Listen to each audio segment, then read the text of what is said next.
Hello दोस्तों, मेरे YouTube channel पर आपका स्वागत है। तो चलिए कहानी शुरू करते हैं। और कहानी अच्छी लगी तो प्लीज़ चैनल को लाइक, सब्सक्राइब एंड शेयर जरूर कीजिए। अमृत वैशाली की बात पर उसे पॉइंट करते हुए बोला, बिल्कुल सही कहा तुमने, और तुम जैसे लड़कियां वैसे कपड़े नहीं पहन सकते।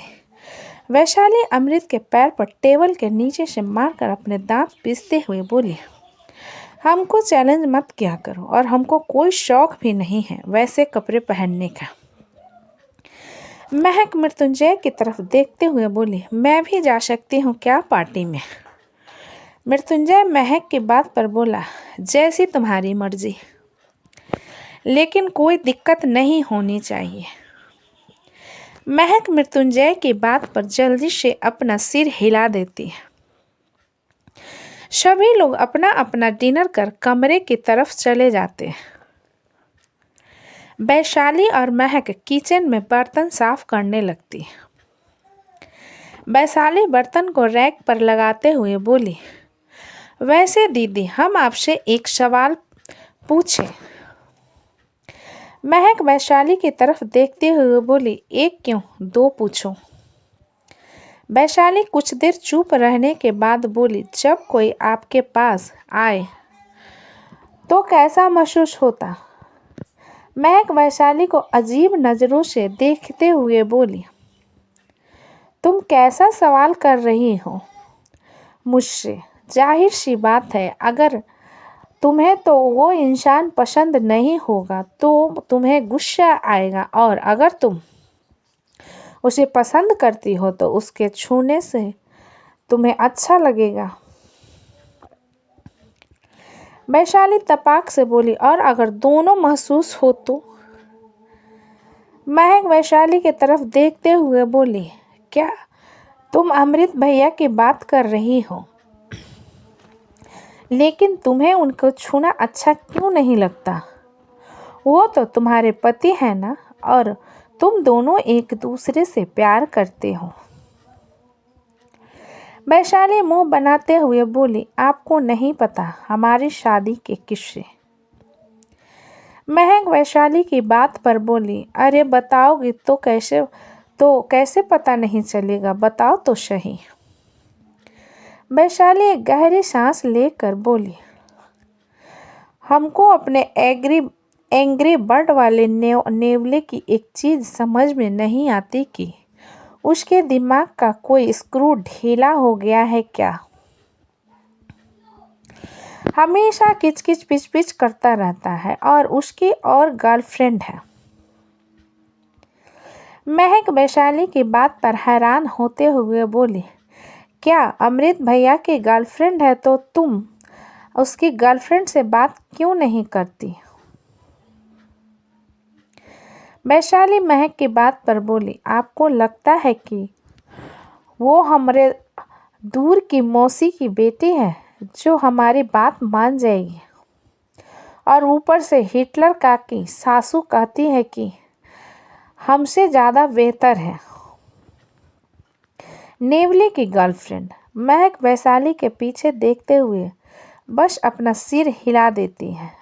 तो वैशाली कहती है, अब अपना ये टेटके की तरह मुंडी क्यों हिला रही हो? अरे हम कुछ पूछ रहे हैं भाई, हमको बताओ, हमको समझ नहीं आ रहा कि हम क्या करें। हमारा बछवा बिगड़ गया, हम गलत कह रहे हैं। हमको तो बिगड़ा हुआ ही बछड़ा मिला था। अगर पहले मिला होता तो इलेक्ट्रिक शॉक देकर उसकी सारी मेमोरी गायब कर देते। पीछे से खड़ा अमृत वैशाली की बात पर बोला, अच्छा, बिल्कुल सही कहा तुमने, ऐसा ही करना चाहिए। वैशाली फ्लो में बोली, अरे हम तो हमेशा से सही कहते हैं। ये कहते हुए वैशाली पलटकर अमृत की तरफ देखती है और 3 कदम कूदकर पीछे हो जाती है। उसके रिएक्शन को देखकर महक को हंसी आ जाती है और वो पतली गली से वहां से निकल जाती है। अमृत वैशाली को घूरते हुए बोला, तुम हमेशा मेरी याददाश्त को मिटाने के बारे में क्यों सोचती रहती हो?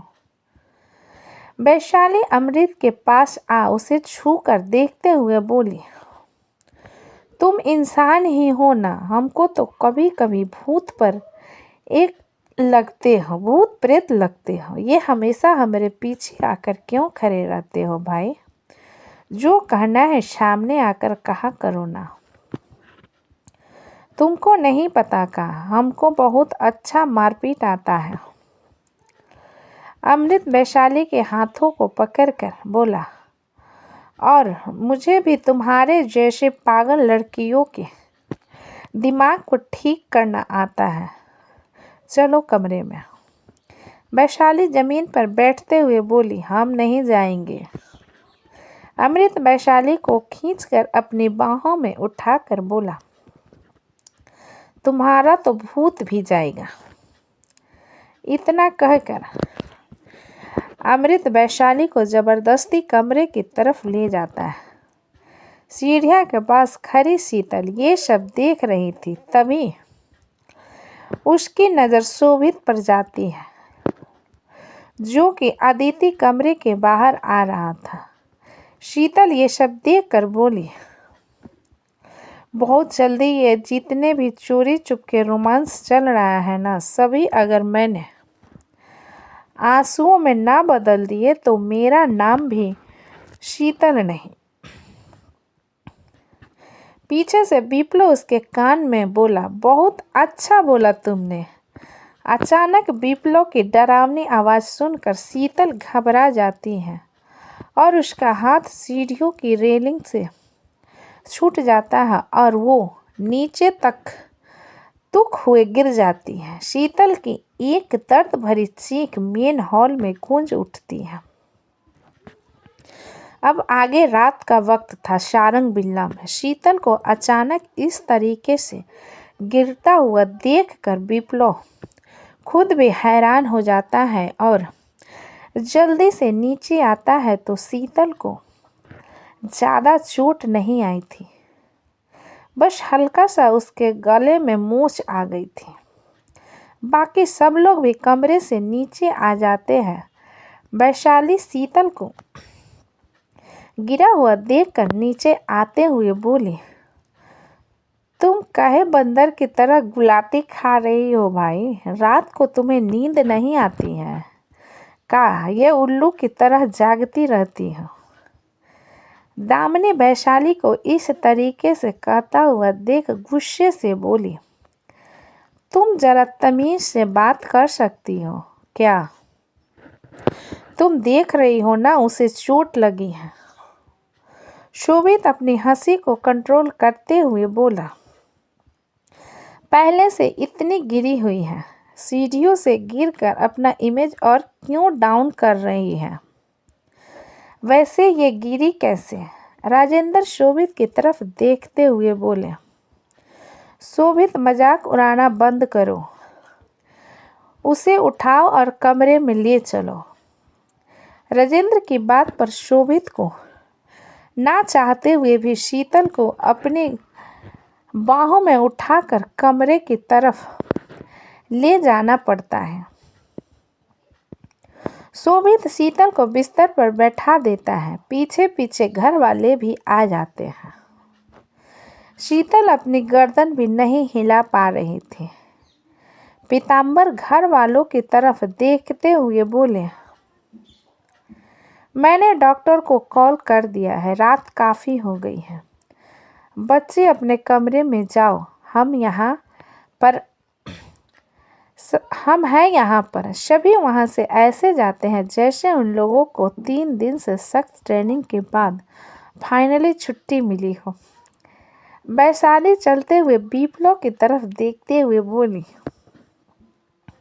हमने तुमको देखा था उसके पास, तुमने कहीं उसको धक्का?